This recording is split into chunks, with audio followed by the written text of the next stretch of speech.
Salut à tous, c'est Baptiste de MGK Photographie et aujourd'hui on va essayer de répondre à une question cruciale dans la numérisation de films négatifs. Comment être sûr d'avoir le rendu de la pellicule que tu as acheté. Effectivement, quand tu achètes une pellicule, tu as vu des photos, tu as vu son rendu colorimétrique, etc. Et tu veux retrouver la même chose dans tes photos et dans la numérisation de ton film. Ça tombe bien parce que la réponse à cette question, elle est assez simple, c'est tout simplement impossible. J'en avais déjà parlé dans d'autres vidéos. Le négatif, ça n'est pas la photo finale, le négatif c'est un support d'information et le scanner va interpréter ces informations pour le transformer en image. C'est-à-dire que si tu vas utiliser un scanner différent ou même un logiciel de scan différent, tu n'auras pas exactement le même rendu d'image. Pour illustrer ça, aujourd'hui ensemble, on va faire une petite expérience. Je vais prendre une image de ma collection de négatifs 35 mm et on va aller la numériser plusieurs fois en utilisant à chaque fois un couple logiciel scanner différent. À la maison, j'ai accès à deux scanners, un Reflecta RPS10M et un Epson V550 et j'ai accès à 3 logiciels de scan qui vont avec ces scanners. La première étape, ça va être de choisir une image test qui va nous donner un bon aperçu en termes de rendu des couleurs, de texture et de netteté. C'est parti, on va aller voir dans mon classeur.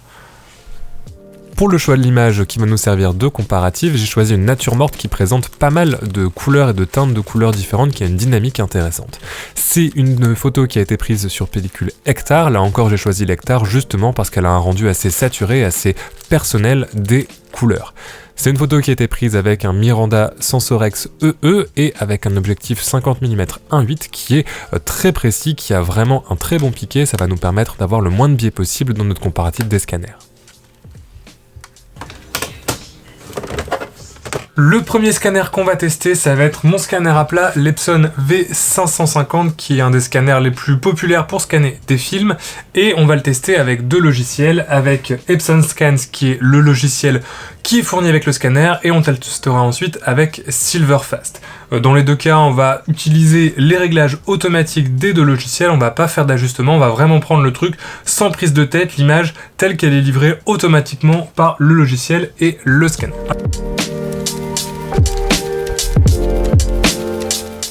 J'ai chargé la preview dans le deuxième logiciel, alors on va utiliser cette fois-ci Silverfast, donc qui est un logiciel qui pour sa première version coûte 50 € et qui a la promesse d'augmenter un petit peu, de tirer le maximum du scanner avec lequel il est utilisé. Donc comme précédemment, on va utiliser le réglage automatique et on va faire deux numérisations. Un sans utiliser le module Negafix et un avec le module Negafix. Alors Negafix, qu'est-ce que c'est? C'est en gros un petit module où vous allez renseigner les informations de la pellicule que vous êtes en train de numériser et le logiciel va choisir un profil colorimétrique en conséquence pour donner plus ou moins la vérité du négatif, pour s'approcher le plus des propriétés colorimétriques du négatif. Donc c'est pour ça qu'on va faire un avec, un sans, pour voir si effectivement ça change quelque chose à la qualité de l'image finale.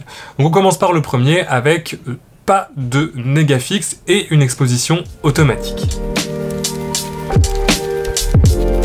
Et on est parti pour la deuxième numérisation, cette fois-ci en utilisant le profil Negafix. Donc je vais aller simplement dans Negafix, je ne change que ça, je vais mettre Kodak, Hectare, 100. On va voir que l'image a été adaptée avec un profil colorimétrique qui normalement est plus adapté aux propriétés de la pellicule. Je change aucun autre réglage, on est toujours sur une exposition automatique. Je vais même aller rafraîchir ce réglage automatique pour qu'il prenne en compte le profil Negafix et on va numériser cette troisième image qui sera la dernière issue de l'Epson V550 avec cette pellicule.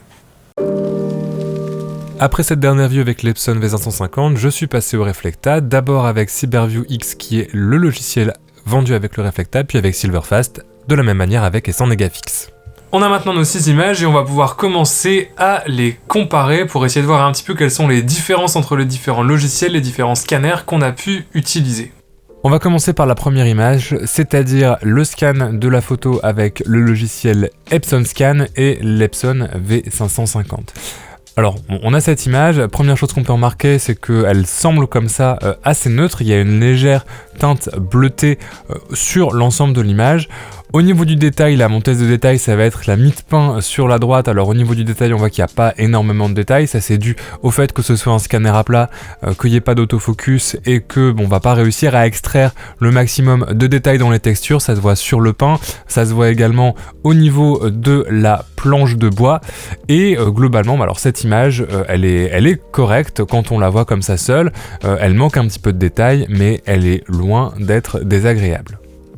Deuxième image, on garde le même scanner, mais on scanne maintenant avec Silverfast. Alors, chose qui saute aux yeux déjà, c'est que on a un cadrage qui est un petit peu différent, parce qu'avec Silverfast, on a pu sélectionner manuellement notre cadre, alors ce qu'on aurait pu faire aussi avec Epson Scan, mais en utilisant la fonction automatique uniquement du scanner, Epson Scan va scanner plus en mode panoramique, là où Silverfast aura tendance à même automatiquement récupérer un vrai format 3,5. Donc déjà, c'est appréciable et c'est un petit point en plus pour moi pour Silverfast. Deuxième chose qui saute aux yeux, on n'a pas du tout le même équilibre colorimétrique. On remarque quand on compare les deux images que finalement, le scan avec Epson Scan avait une teinte un petit peu plus jaunâtre, une teinte un petit peu plus chaude, et d'un point de vue personnel, je trouve que les couleurs produites avec Silverfast sont plus contrastées, plus agréables. On a une teinte un petit peu plus froide, mais on récupère aussi vraiment toutes les différentes nuances des différentes couleurs qui sont dans cette scène. Je trouve qu'avec Epson Scan, on avait un petit peu cette teinte jaunâtre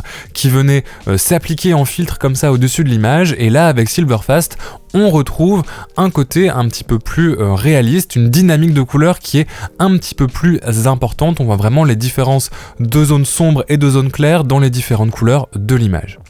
Si maintenant on ajoute le plugin Negafix dans l'équation du scan, on va avoir une image qui va être un petit peu plus contrastée, un petit peu plus saturée, un équilibre des couleurs qui va être un petit peu différent.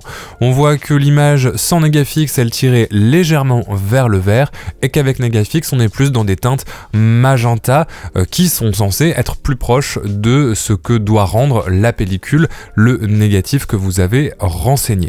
Pour la suite, on va changer de scanner, on va passer sur les images qui sont produites avec le Reflecta, et on commence avec le logiciel qui est vendu avec le scanner. Dans ce cas-ci, c'est un logiciel qui s'appelle Cyberview. Alors première chose qu'on peut remarquer, c'est que au niveau du détail, on va récupérer pas mal de détails dans l'image, notamment au niveau de la mie-de-pain ici, des différentes textures qui sont un petit peu plus marquées qu'avec le scanner Epson.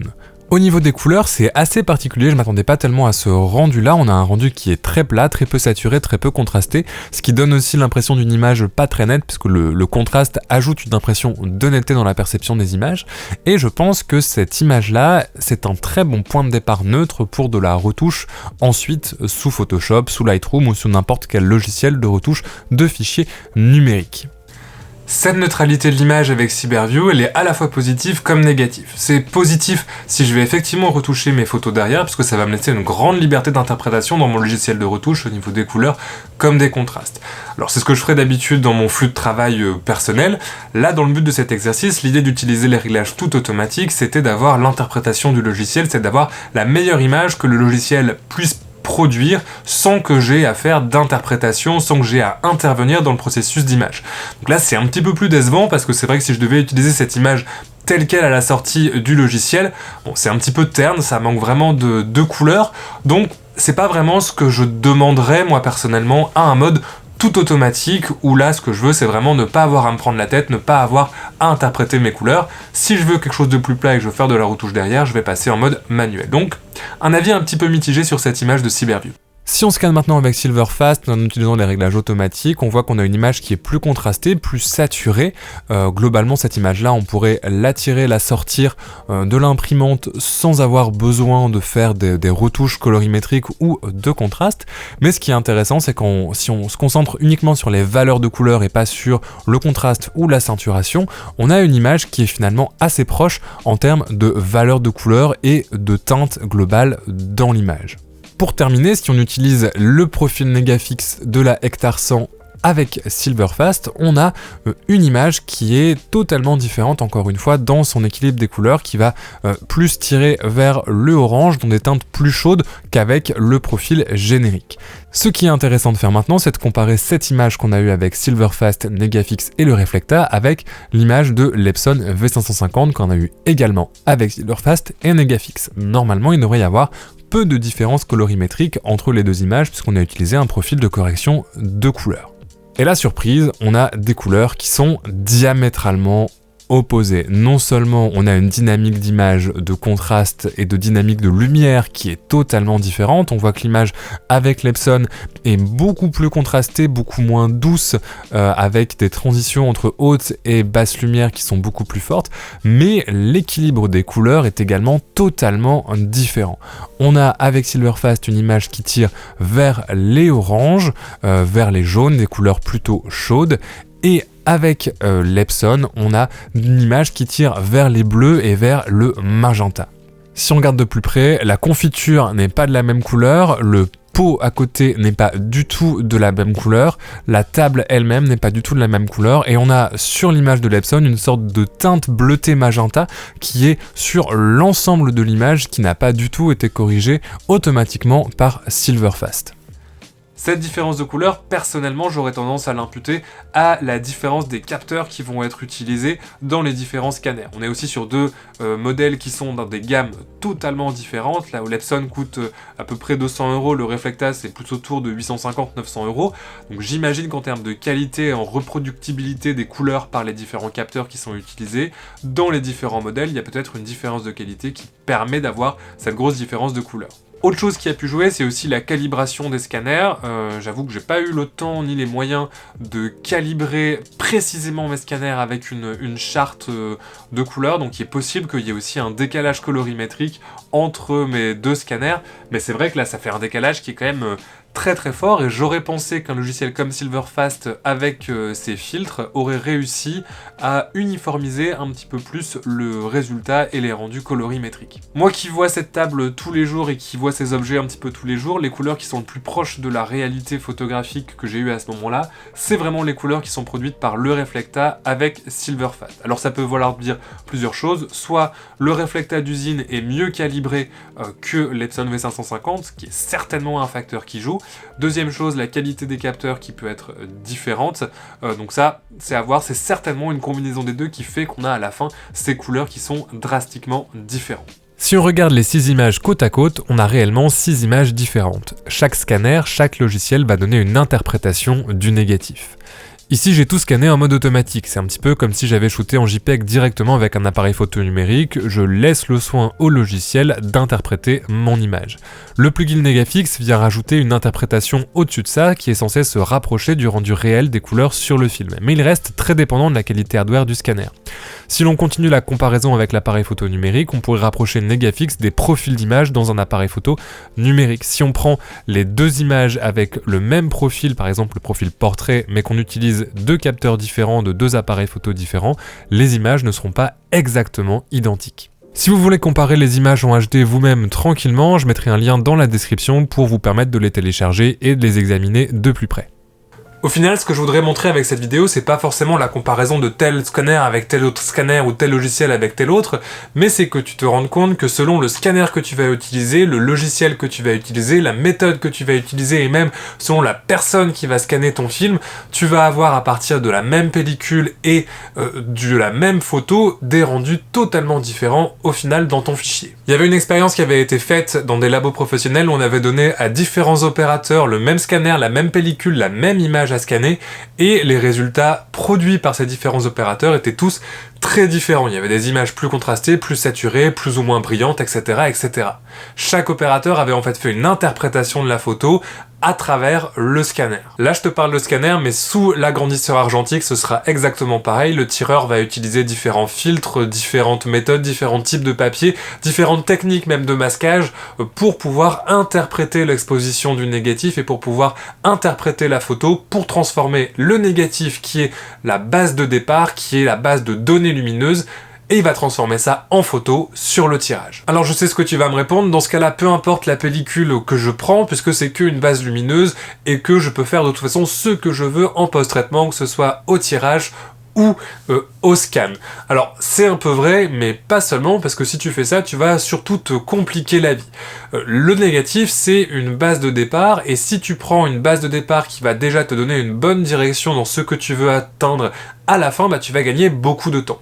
Je m'explique, si tu veux des photos qui soient saturées et contrastées, tu fais mieux de partir avec un film qui va, dès le négatif, te donner ce profil-là, puisque tu auras une base de départ contrastée et saturée que tu pourras renforcer ou atténuer légèrement selon le résultat que tu veux atteindre dans ta photo finale. Si on prend l'exemple de la Portra 400, qui est un des films assez populaires aujourd'hui, c'est bien pour une raison, c'est parce que c'est un film qui est un petit peu calibré pour les teintes de peau, qui va te donner une bonne base de départ en termes de teinte de peau dans ton portrait, mais qui reste assez neutre sur ses couleurs et sur son contraste, sa saturation, pour permettre au photographe, au tireur, à l'opérateur de scan de travailler la photo différemment, d'interpréter la photo. S'il veut une photo plus brillante, plus mate, plus bouchée, etc., il va avoir de la marge de manœuvre avec le film pour pouvoir travailler son image dans le travail de post-traitement. J'espère en tout cas que tu auras appris des choses avec cette petite vidéo, que ça t'aura fait réfléchir sur le statut du négatif et sur le travail de post-traitement. Je sais que le scan, c'est quelque chose qui a pas l'unanimité dans la communauté argentique, c'est quelque chose que beaucoup de gens n'aiment pas faire. Moi, c'est quelque chose que j'apprécie plutôt faire. Je trouve que c'est hyper intéressant parce que c'est vraiment le prolongement de la prise de contrôle de son travail dans un flux de production. Donc ça, je trouve que c'est hyper intéressant.